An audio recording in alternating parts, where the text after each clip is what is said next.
Hi friends, అందరికీ నమస్తే. అందరూ బాగున్నారా? Welcome back to my channel Bhavani ఇంటి విలువలు. నా ఛానల్ని సబ్స్క్రైబ్ చేసుకొని మీ వాళ్ళందరికీ షేర్ చేయండి. నా వీడియోకి లైక్ కొట్టండి. మంచి మంచి వీడియోలతో మేము ముందుకు వస్తూ ఉంటాను. ఈరోజు చేయబోయేది మిగిలిపోయిన ఇడ్లీలతో ఉప్మా చేయడము ఎలా అనేది నేను చూపిస్తున్నాను. నా వీడియో మొత్తము చివరి వరకు చూడండి. 2 ప్లేట్ల వరకు నేను ఇడ్లీలను తీసుకున్నాను. అంటే 8 ఇడ్లీలను తీసుకొని ఇలా మొత్తం ఇడ్లీలను అంతా పొడి పొడిగా రెడీ చేసుకొని ఒక బౌల్లో పెట్టుకోవాలి. ఇడ్లీలను ఎంత వీలైతే అంత పొడి పొడిగా చేసుకోవడానికి చూడండి, చేతితో ఇలా నలిపితే మంచిగా పొడి పొడిగా రెడీ అయిపోతుంది ఇడ్లీలు. మూత పెట్టేసుకొని పక్కన పెట్టేసుకోవాలి. ఇప్పుడు పోపు రెడీ చేసుకుందాము. స్టవ్ వెలిగించుకొని ప్యాన్ పెట్టేసుకోవాలి. 2 స్పూన్ల వరకు ఆయిల్ని వేసేసుకోవాలి. శనగపప్పు, మినపప్పు, ఆవాలు, జీలకర్రని పోపులుగా వేసేసుకొని రెడ్గా ఫ్రై చేసుకోవాలి. కట్ చేసి పెట్టుకున్న ఉల్లిపాయ ముక్కలను, పచ్చిమిర్చి ముక్కలను వేసేసుకొని గోల్డెన్ కలర్ వచ్చేంత వరకు మంచిగా ఫ్రై చేసుకోవాలి. ఇడ్లీల ఉప్మా చాలా టేస్టీగా ఉంటుంది. మార్నింగ్ కానీ ఈవినింగ్ కానీ అప్పటికప్పుడు టిఫిన్ రెడీ చేసుకోవాలంటే ఇలా రెడీ చేసుకోండి, చాలా టేస్టీగా ఉంటుంది. బోరుగా ఫీల్ అవ్వకుండా చాలా టేస్టీగా ఉండే ఇడ్లీ ఉప్మా పిల్లలు కూడా పెద్దవాళ్ళు కూడా చాలా ఇష్టంగా తింటారు. ఇలా చేసుకొని చూడండి, ఎంత టేస్ట్గా ఉంటుందో. మళ్ళీ మళ్ళీ చేసుకొని తింటారు, అంత టేస్ట్గా ఉంటుంది.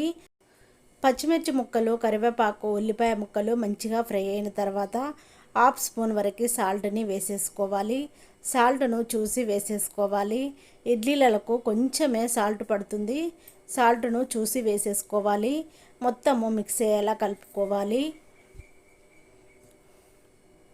పిల్లల లంచ్ బాక్స్లో కానీ ఇంట్లో మనకు బ్రేక్ఫాస్ట్లో కానీ ఈవినింగ్ కానీ ఇలా చేసుకొని తినండి. టేస్ట్ మాత్రం అదిరిపోతుంది.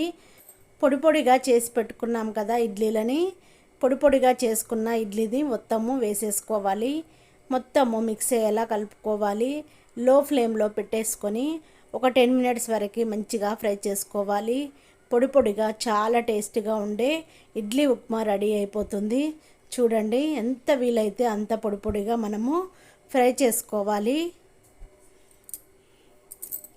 ఇలా రెడీ చేసుకున్న ఉప్మాని ఒక ప్లేట్లో వేసేసుకోవాలి. కుదిరితే ఒక బౌల్లోనైనా వేసేసుకోవచ్చు, ఒక ప్లేట్లోనైనా వేసేసుకోవచ్చు. కుదిరితే ఇందులో క్యారెట్ తురుము కూడా యాడ్ చేసుకొని చేసుకోవచ్చు. టేస్ట్ మాత్రం చాలా బాగుంటుందండి. ఇంట్లో వాళ్ళందరూ ఎంజాయ్ చేస్తూ తింటారు.